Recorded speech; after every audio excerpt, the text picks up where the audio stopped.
Hi mga Lods! Magandang gabi at welcome to another episode ng ZNB Exotics. So mga Lods, ngayong gabi may makakasama tayong isang napakalupit at pinakamatinding exotic vet, hindi lang dito sa Manila, kundi sa ibang lugar din, katulad ng Lucena, Quezon, Cavite, Baguio, at syempre hindi ko napapatagalin, tatawagin na natin si Doc Sean Serrano.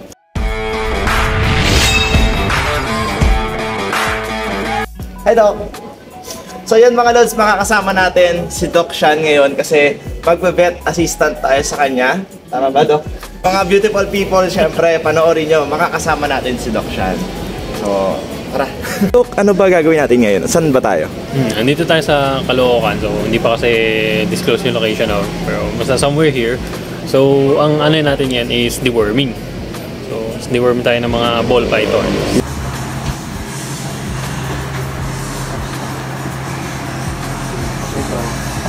Doc Sean, yung importance lang nung deworming prior sa breeding. So yung prior to breeding, yung mothers kasi yung mga duck, sila yung nagki-carry ng worms. So if ever kasi na positive sila sa worms, habang yung baby nag-develop yung egg sa loob nila, pwede nilang i-transfer yung worm.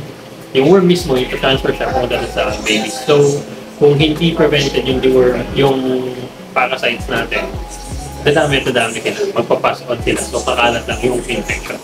So, yun yung main goal natin, to cut yung life cycle para hindi sila papasok sa next generation.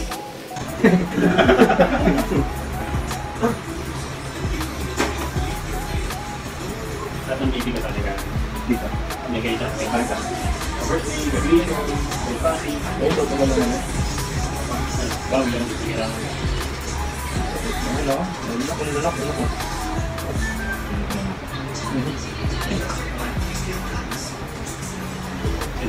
So, pag deworming, usually safe siya, generally. Ang ano niya lang, yung medyo, kung hindi ka familiar sa deworming. So, madami tayo kasing klase ng dewormers. So, may pang-aso, may pang-puso, may pang-hawk. Tapos, mayroon din iba't ibang chemicals na ginagamit. So, yung reptiles, hindi siya pwede sa lahat ng yun. So, pwede kang ma-overdose, pwede kang ma-underdose, or pinaka-worst is yung toxic effect ng gamot na bibigyan mo sa alaga. Pwede siyang mamatay doon actually. Bali yung term na ginagamit natin is adverse effect. Adverse effect. So ano siya, unwanted talaga siya na effect. Pero yun yan, since hindi pwede yung gamot doon sa hayop na ginamitan natin, magiging lason siya. Abot yan, over.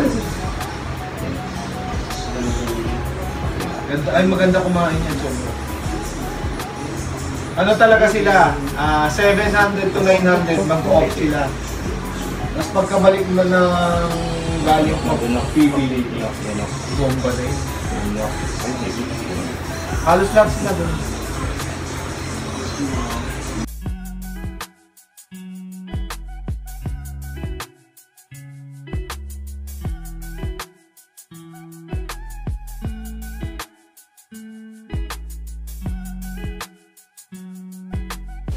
So, sa ball pythons, yung since sila yung isa sa mga pinaka-commonly kept na snakes sa ating hobby, meron silang main issue which is yung off-feeding nila.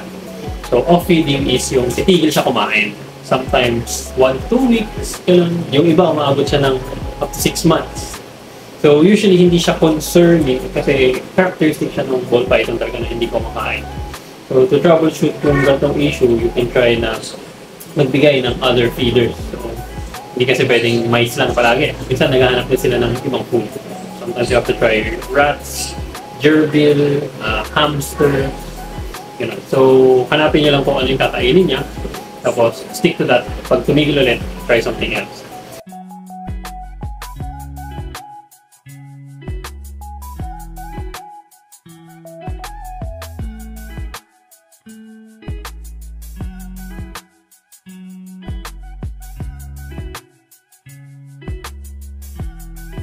Siyempre itong ginagawa po natin dito ay preventive measures. Pero paano Doc kung umabot na sa point yung snake nagsusuka na, so hindi na maganda yung lagay? Paano yan Doc? Well, first thing is kung kunyari nagsusuka na siya, so meron kasi kailangan mo siya i-differentiate from regurgitation.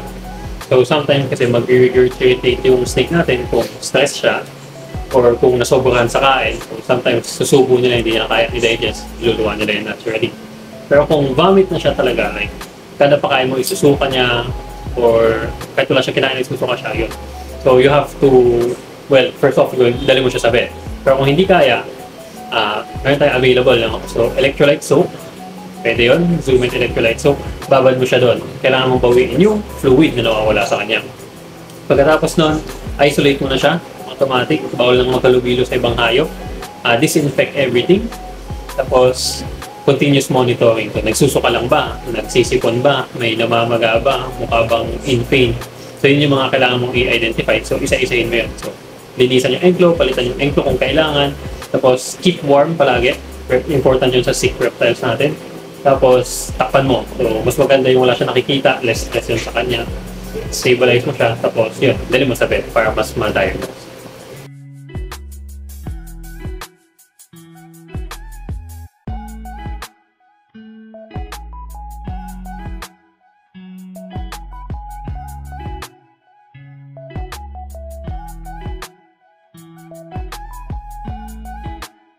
So, Doc, ang dami ko kasing kakilala na bago lang sa hobby at sa keeping. So, meron silang mga ball pythons, iba-ibang lizards. Pero hindi nila alam na meron pala mga veterinarians na nagkikater ng exotic vets. So, as one of the leading exotic veterinarian dito sa Pilipinas.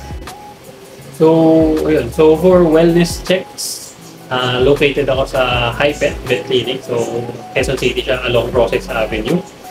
Yun. So, kung kaya nyo pupunta sa clinic, much better kasi yun yung pinaka-recommended kasi kompleto lahat ng tools natin for laboratory, diagnostics, surgery. Yung mga malalayo, pwede namang puntahan as long as mabigay nyo yung concern. Tapos may direct route naman pupunta sa inyo. If hindi kayo kayang puntahan, so hindi naman kailangan suluhin ka rin. So, I can recommend you naman to my colleagues na nagpa-practice ng exotic vet. So, although konti kami, kalat naman. So, kung kailangan nyo, don't fret too much, no? May mga vets naman na kaya talaga mag-handle sa mga issues ng ating exotic pets. Okay, thank you, Doc. Thank you.